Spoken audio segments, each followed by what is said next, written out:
नमस्कार, बिहार झारखंड में आपका स्वागत है। मैं हूं आपके साथ भावना त्रिपाठी। खबरों में आगे बढ़ेंगे, लेकिन उससे पहले एक नजर सुर्खियों की ओर।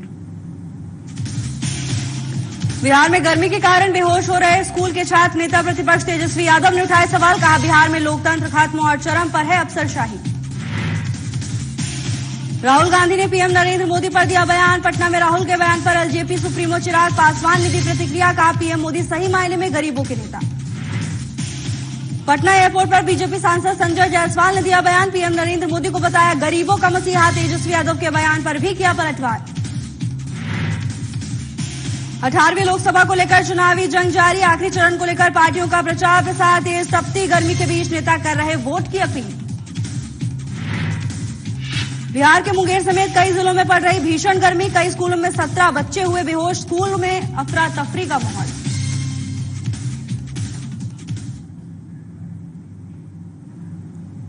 बिहार के मुंगेर समेत कई जिलों में भीषण गर्मी पड़ रही है। गर्मी के कहर के बीच स्कूली बच्चों के लगातार बेहोश होने की खबर आ रही है।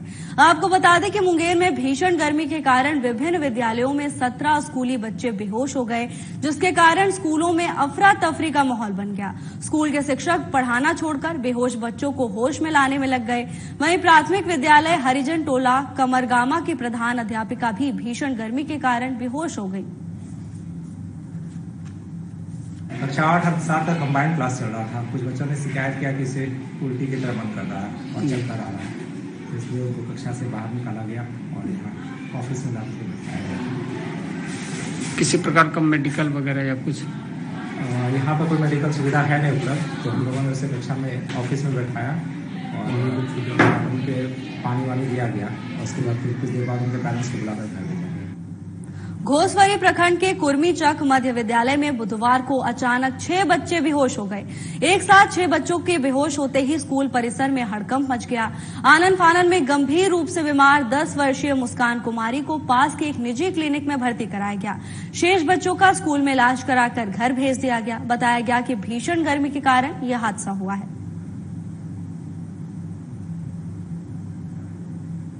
समय के अनुसार विद्यालय खुला और सारे बच्चे विद्यालय आए। क्लास चालू हुआ। करीब 9 बजे के आसपास बच्चे क्लास में ही बेहोश होना शुरू हो गए। इस दौरान करीब 6 बच्चे बेहोश हो गए। बेहोश होने के बाद उन बच्चों को हॉस्पिटल पहुंचाया गया। 5 बच्चे का इलाज के दौरान उनको घर भेज दिया गया। 6ठा बच्चा का इलाज संबियागढ़ हॉस्पिटल में अभी भी चल रहा है। औरंगाबाद में लू का प्रकोप जारी है। आसमान से आग बरस रही है। जिले के लोग मौसम के इस कहर से परेशान हैं। सुबह के 9 बजते बजते अपने कामों को समेटकर घर लौट जा रहे हैं। सड़कों पर सन्नाटा पसरा है। लू को लेकर अस्पताल में भी हीट वेव के मरीजों की संख्या बढ़ रही है, जिसे काबू करने के लिए अस्पताल प्रशासन भी परेशान है। हालांकि जिले के सभी अस्पतालों में हीट वेव को लेकर व्यवस्था की जा चुकी है। जिला प्रशासन ने भी हीट वेव से बचाव के लिए एडवाइजरी जारी कर दी है। ज़्यादातर लूज मोशन, हाई टेम्परेचर होने का फीवर बढ़ा हुआ और उल्टी वोमिटिंग जिसे बोलते हैं और लूज मोशन होने के बाद हम लोग मैनेजमेंट कर रहे हैं, उसको एडमिट कर रहे हैं और सलाइन वगैरह दे रहे हैं और जो प्राइमरी ट्रीटमेंट लायक है उसको प्राइमरी ट्रीटमेंट करके घर भेज दे रहे हैं। ORS का घोल, रेस्ट करने का और ये तौलिया सर पर बांधने के लिए सलाह देते हुए और भरपूर मात्रा में ठंडा खीरा फल खाने के लिए सलाह दे रहे हैं। बिहार में कई जिलों में भीषण गर्मी पड़ रही है। गर्मी के कारण सरकारी स्कूलों में बच्चों के बेहोश होने की भी खबर आ रही है। इस सवाल के जवाब में तेजस्वी यादव ने कहा कि बिहार में लोकतंत्र नहीं रह गया, यहां अफसरशाही चरम पर है। बिहार में 47 डिग्री तापमान है। इसे देखते हुए छोटे बच्चों पर ध्यान देने की जरूरत है। आगे तेजस्वी ने कहा कि साफ दिख रहा है कि मुख्यमंत्री को कुछ लोगों ने घेर रखा है और उनके हाथ में कुछ नहीं है। बिहार में लोकतंत्र नहीं रह गया, सरकार नहीं रह गई, केवल ब्यूरोक्रेसी रह गई। अफसरशाही चरम सीमा पर है। अफसरशाही चरम सीमा पर है और आप तो जानते हैं कि मुख्यमंत्री की बात भी स्कूल की टाइमिंग को लेकर के नहीं सुनी जाती है, तो आप समझ जाइए कि क्या स्थिति है। मुख्यमंत्री इतने कमजोर क्यों होंगे। तो 47 डिग्री है, लू है, इस हिसाब से जो छोटे बच्चे हैं कम से कम उनके रिलैक्सेशन का ध्यान जो है लोगों को देना चाहिए। ये तो कोई भी एडवाइस करता है, डॉक्टर कहते हैं कि लू में मत निकलो, एक्सपोज मत हो। इंफ्रास्ट्रक्चर भी बिहार के स्कूलों का उस हिसाब का नहीं है। राहुल गांधी के पीएम नरेंद्र मोदी पर दिए बयान पर एलजेपी-आर सुप्रीमो चिराग पासवान ने प्रतिक्रिया दी है। उन्होंने कहा कि प्रधानमंत्री नरेंद्र मोदी सही मायने में गरीबों के नेता हैं। इसी के आगे एलजेपी-आर सुप्रीमो ने क्या कुछ कहा, आप भी सुनिए। परमात्मा ने प्रधानमंत्री जी को 140 करोड़ देशवासियों जिस तरीके से गरीब कल्याण की योजनाओं से उनको मुख्य धारा के साथ जोड़ने का काम किया है, ये वो लोग नहीं समझेंगे जिन लोगों ने गरीबी हटाओ के नारे तो देते रहे, पर गरीबी हटाना तो दूर, गरीबों को हटाने के लिए इन लोगों ने रणनीतियां तैयार करनी शुरू की।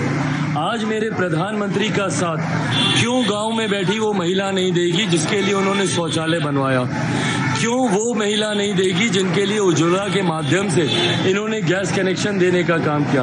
आज से पहले घर पे बीमारी आती थी तो लोग अपनी जमीन गिरवी रखते थे, महिला अपने जेवर बेचती थी। वो परिवार जिनको 5-5 लाख रुपए का आयुष्मान के माध्यम से मुफ्त इलाज मिल रहा है, क्यों वो मेरे प्रधानमंत्री का साथ नहीं देगा। वो 81 करोड़ लोग जिनको प्रति माह 5 किलो अनाज प्रति व्यक्ति हर महीने मिल रहा है, क्यों वो मेरे प्रधानमंत्री का साथ नहीं देगा। बीजेपी सांसद डॉक्टर संजय जायसवाल ने पटना एयरपोर्ट पर बड़ा बयान दिया है। उन्होंने पीएम मोदी को गरीबों का सही मायने में मसीहा बताया। वहीं तेजस्वी यादव के बयान 4 जून के बाद नीतीश कुमार बड़ा फैसला लेंगे। इसको लेकर संजय जायसवाल ने कहा कि 4 जून के बाद तेजस्वी यादव भारत रहेंगे या छुट्टी मनाने बाहर जाएंगे, ये समय बताएगा।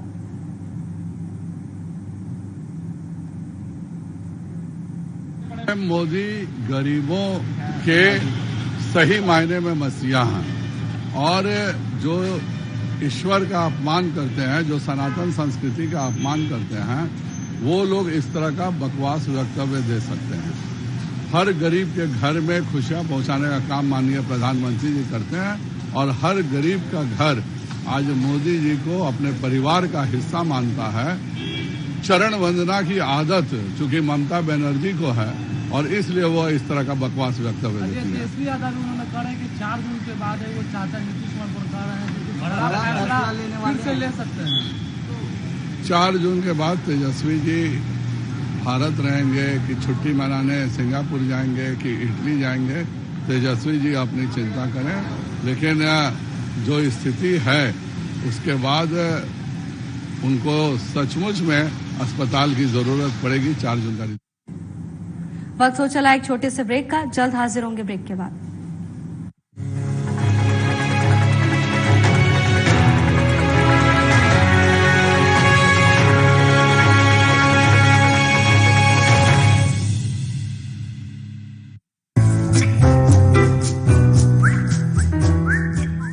सब तैयार है? तैयार हम। लेकिन रमेश और सुनीता कहाँ गए? सुनीता तो खाना बना रही है और रमेश पौधों में पानी दे रहा है। क्यों? क्या उन्हें नहीं मालूम कि आज सबको एक साथ यहाँ इकट्ठा होने के लिए कहा गया था? पर दादाजी, मुझे मालूम है कि रमेश और सुनीता यहाँ काम करते हैं, लेकिन उनके बिना ये परिवार अधूरा है। अब जाके हुआ ये परिवार पूरा। चलिए अब इधर देखिए। ठहरिए, आज मतदान दिवस है। फैमिली फोटो यहाँ नहीं, बूथ पर होगा।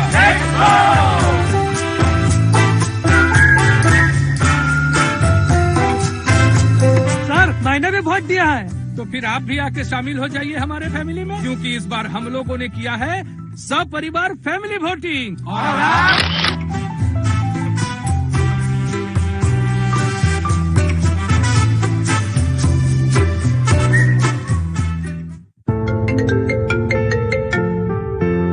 हाँ डैड, हाँ बस निकल रही हूँ। ओके, निकल रही हूँ, अदरवाइज मेरी फ्लाइट मिस हो जाएगी। Okay, bye bye. भैया थोड़ा जल्दी करिए ना, मेरा बस खुलने वाला है।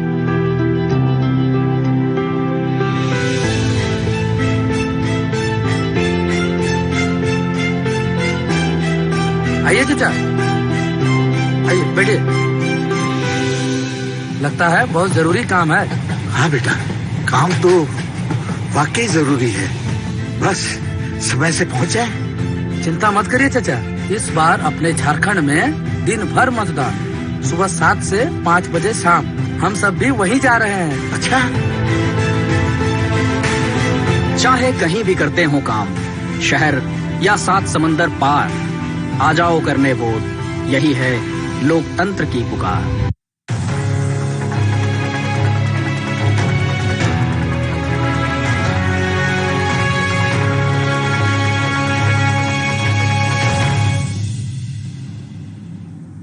ब्रेक के बाद आपका स्वागत है। खबरों में आगे बढ़ेंगे। मध्य प्रदेश के मुख्यमंत्री डॉक्टर मोहन यादव बुधवार को साहिबगंज पहुंचे, जहां उन्होंने राजमहल लोकसभा के एनडीए प्रत्याशी ताला मरांडी के पक्ष में बालू प्लांट में विशाल जनसभा को संबोधित किया। अपने संबोधन में उन्होंने एनडीए सरकार के 2 कार्यकाल में जितना काम हुआ है वो इसके पूर्व देखने को नहीं मिलता था। साथ ही विपक्ष पर हमला बोलते हुए कहा कि देश की जनता अब की बार 400 पार का मन बना चुकी है।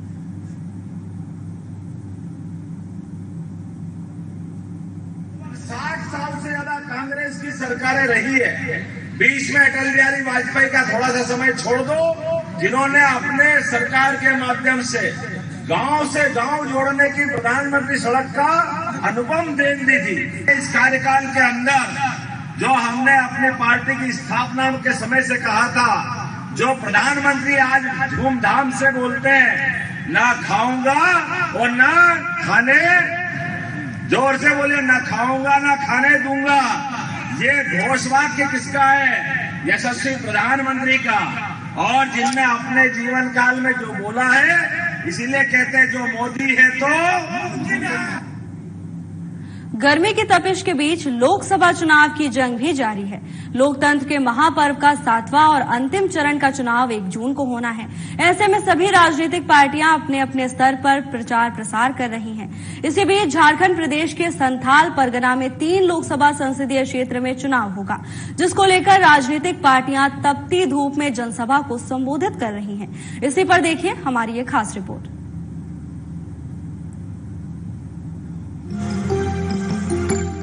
लोकतंत्र के महापर्व में सभी राजनीतिक पार्टियां अपनी दावेदारी को लेकर पुरजोर कोशिश कर रही हैं। झारखंड प्रदेश कांग्रेस ने अपना दावा करते हुए कहा कि जिस प्रकार से बीजेपी ने इन 10 साल में जनता को धोखा देने का काम किया है, उसका नतीजा इस बार लोकसभा चुनाव के परिणाम में सामने आने वाला है। कांग्रेस का कहना है कि झारखंड में जिस प्रकार से 6 चरणों के मतदान में जनता की ओर से इंडिया गठबंधन को समर्थन मिला है, ठीक उसी प्रकार से अंतिम चरण के मतदान में गठबंधन की सरकार को समर्थन मिलने जा रहा है। 7वां चरण का चुनाव जो है 3 सीट में, दुमका, गोड्डा और ये झारखंड में तीनों सीट का जो चुनाव हो रहा है, निश्चित रूप से कांग्रेस काफी मजबूत है, इंडिया गठबंधन काफी मजबूत है और हम तीनों सीट में जीतेंगे इस बार। और निशिकांत दुबे ऐसा जो ईडी का प्रवक्ता बन गया है, उसको भी हम लोग हराने जा रहे हैं और हारेगा वो चुनाव, क्योंकि जो देश की हालत और स्थिति 10 साल में नरेंद्र मोदी ने पैदा कर दिया है, उससे जनता त्रस्त है और जनता उनके खिलाफ मतदान कर रही है। इसलिए कांग्रेस यहाँ से कम 14 सीट में नहीं तो 12 सीट 13 सीट तो जरूर जीतेगी।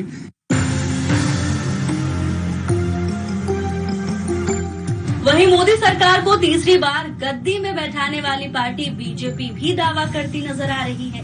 बीजेपी का कहना है कि जनता का हाथ इस बार फिर से भारतीय जनता पार्टी की सरकार बनाने में है। साथ ही बीजेपी का ये भी कहना है कि इंडिया गठबंधन के नेता अपनी सरकार बनाने का जो दावा कर रहे हैं वो बेबुनियाद है। जिस दिन से लोकसभा का बिगुल बजा, भारतीय जनता पार्टी पूरे देश में पूर्व से ही हम तैयारी कर चुके थे। लोकसभा का चुनाव ये पूरे देश, पूरे राष्ट्र का चुनाव है, ये कोई सामान्य चुनाव नहीं है। तो भारतीय जनता पार्टी के प्रति पूरे देश में एक अच्छा माहौल है, एक अच्छा वातावरण पहले से ही बना हुआ है। क्योंकि हमारे नेता मोदी जी ने 10 वर्षों तक जो काम किया है, जनता ने उसको हाथों हाथ लिया है। आपने देखा होगा अभी हाल में ये 3 स्टेट में चुनाव हुए, किस तरीके से मोदी जी की सभाओं में जन सैलाब उमड़ा और रिजल्ट देखते देखते पलट गया। तो जो यहाँ विपक्षी दल मन में ख्वाब पाले हुए हैं, कोई मशक्कत हमारा यहाँ नहीं है। यहाँ की जनता, खासकर झारखंड की जनता पहले से मन बना चुकी है कि झारखंड प्रदेश भारतीय जनता पार्टी ने दिया है, गढ़ा है और बढ़ाया है। तो भारतीय जनता पार्टी के नेता श्री मोदी जी के साथ ही यहाँ की जनता भी रहने वाली है। और संथाल परगना की जहां तक बात है, तो संथाल परगना में बहुत अच्छा प्रदर्शन होगा। हमारे सामान्य से सामान्य कार्यकर्ता और झारखंड के जितने भी वरिष्ठ नेता हैं, सभी लोग लगातार वहां पसीना बहा रहे हैं। और देखिएगा पूरे झारखंड में हमारा जो टारगेट है 14 का 14 सीट वो भारतीय जनता पार्टी की झोली में आएगा।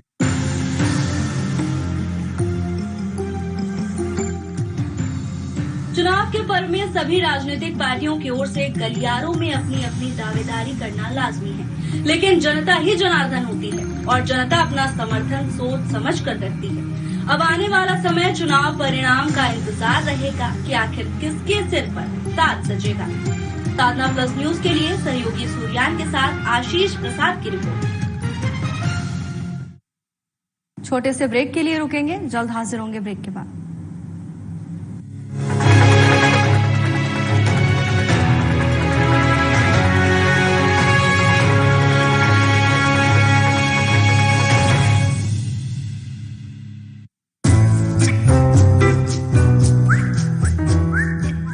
सब तैयार है? तैयार हम। लेकिन रमेश और सुनीता कहाँ गए? सुनीता तो खाना बना रही है और रमेश पौधों में पानी दे रहा है। क्यों? क्या उन्हें नहीं मालूम कि आज सबको एक साथ यहाँ इकट्ठा होने के लिए कहा गया था? पर दादाजी, मुझे मालूम है कि रमेश और सुनीता यहाँ काम करते हैं, लेकिन उनके बिना ये परिवार अधूरा है। अब जाके हुआ ये परिवार पूरा। चलिए अब इधर देखिए। ठहरिए, आज मतदान दिवस है। फैमिली फोटो यहाँ नहीं, बूथ पर होगा।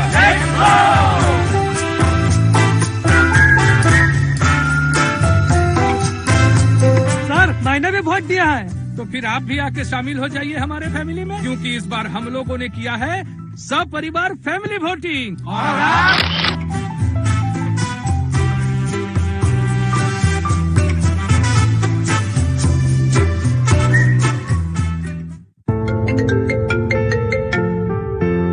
हाँ डैड, हाँ बस निकल रही हूँ। ओके निकल रही हूँ, अदरवाइज मेरी फ्लाइट मिस हो जाएगी।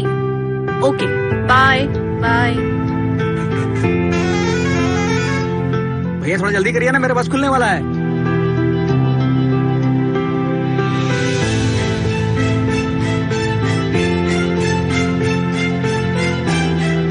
आइए चाचा, आइए बैठिए। लगता है बहुत जरूरी काम है। हाँ बेटा, काम तो वाकई जरूरी है, बस समय से पहुंच जाए। चिंता मत करिए चाचा, इस बार अपने झारखंड में दिन भर मतदान, सुबह 7 से 5 बजे शाम। हम सब भी वहीं जा रहे हैं। अच्छा, चाहे कहीं भी करते हो काम, शहर या 7 समंदर पार, आ जाओ करने वोट, यही है लोकतंत्र की पुकार।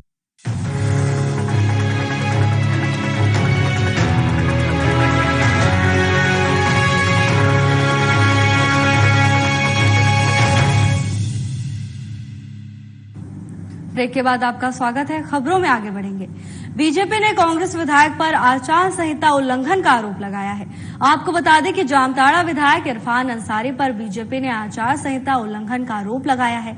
बताया गया कि मंगलवार रात को जिले के नारायणपुर थाना क्षेत्र के बरवाहा राजवाडीह में इंडी गठबंधन के जेएमएम प्रत्याशी नलिन सोरेन के पक्ष में विधायक इरफान अंसारी प्रचार प्रसार कर रहे थे। इस दौरान बीजेपी का आरोप है कि विधायक ग्रामीण क्षेत्रों के लोगों को रुपए बांट रहे थे। तभी बीजेपी कार्यकर्ता हल्ला करने लगे, जिसे लेकर बीजेपी और कांग्रेस कार्यकर्ताओं में झड़प भी हुई।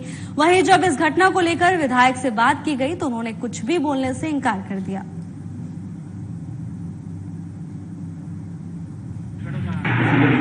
लौट रहे थे जामताड़ा के मुस्कान का काम किए और करीब 8 साढ़े 8 बजे लगभग हम वहाँ पहुँचे। देखे कांग्रेस जमात थी वहाँ हम भी गए थे पूछे तो क्या बात है, इस फारमसारी आया हुआ है यहाँ गाँव में, पैसा वितरण कर रहा है, नौकिया गाँव पैसा वितरण कर रहा है। तो हम नहीं खड़े, अब खड़े थे तो आसनबाजी हो रहा था वहाँ स्टूडेंट, सुनने के बाद वहाँ से हम लौट रहे थे, वो गाड़ी लौट रही थी वहाँ से, हम भी गाड़ी लौट रही थी तो हम नहीं खड़े थे, दुकान सारी आया तो आपका उद्योग का जो प्रचार गाड़ी था वो उधर से आ रही थी, क्या मालूम क्या बोल के उसको रखा है, कोई गलती या खड़े या कोई है चढ़ा देना है जाम मार देना, ये समझ नहीं आया। नारायणपुर थाना क्षेत्र के बड़बहाल रजवाड़ी गांव में आज विधायक अपने समर्थकों के साथ खुलेआम आदर्श आचार संहिता का उल्लंघन करते हुए पैसों को बांट रहा था। झारखंड मुक्ति मोर्चा के पक्ष में वोट देते, वहां के ग्रामीणों ने इसका पुरजोर विरोध किया। इसी क्रम में बगल के ही निवासी मुकेश तिवारी उस रास्ते से गुजर रहे थे। वो घटना को देख करके जो है वो बेचारे वहां रुक गए। रुक जाने के बाद विधायक इरफान अंसारी ने उसको जान मारने की नीयत से जो है अपने बॉडीगार्ड को जो है बोला इसे गोली मार दो।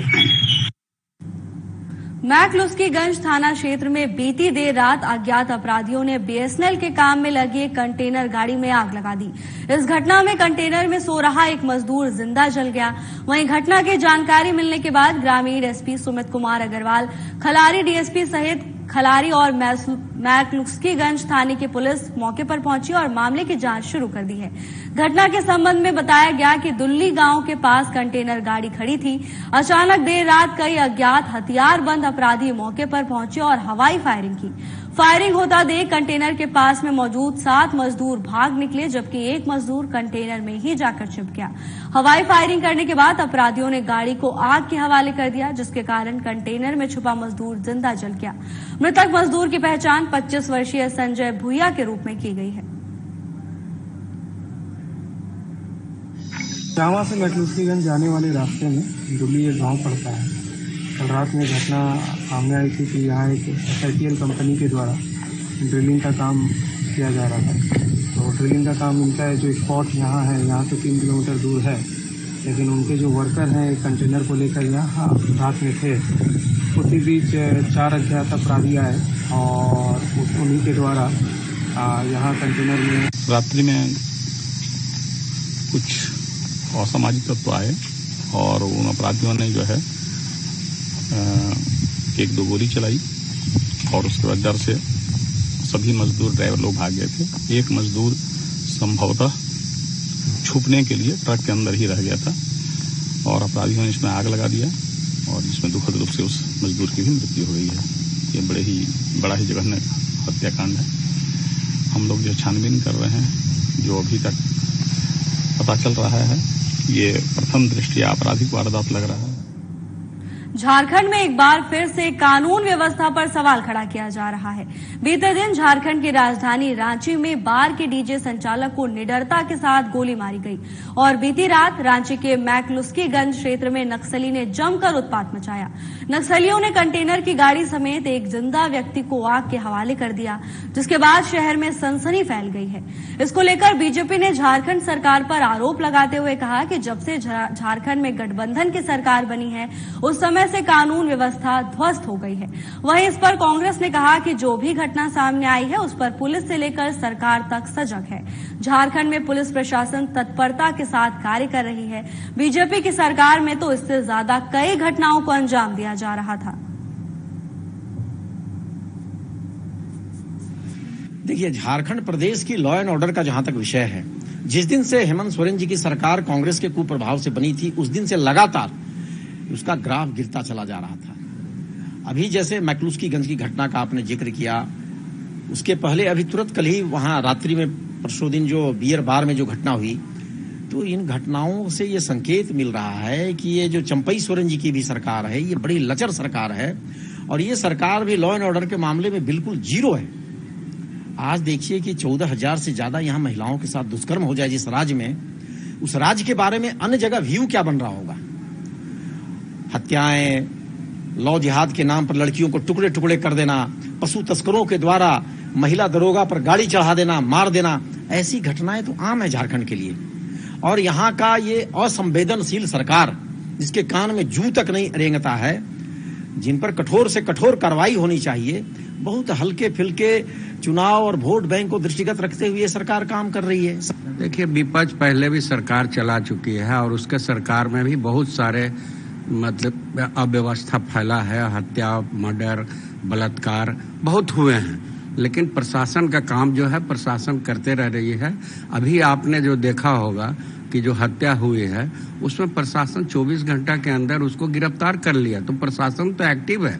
और झारखंड में जो सरकार चल रही है उसमें सरकार पूरी तरह से प्रशासन को टाइट किए हुए है, व्यवस्था को सुदृढ़ और दुरुस्त किए हुए है कि कोई भी क्रिमिनल भाग नहीं सकता है। 24 घंटा के अंदर वो पकड़ा गया। और सरकार जो चल रही है, प्रशासन जो चला रहे हैं, प्रशासन अच्छी ढंग से चल रहा है।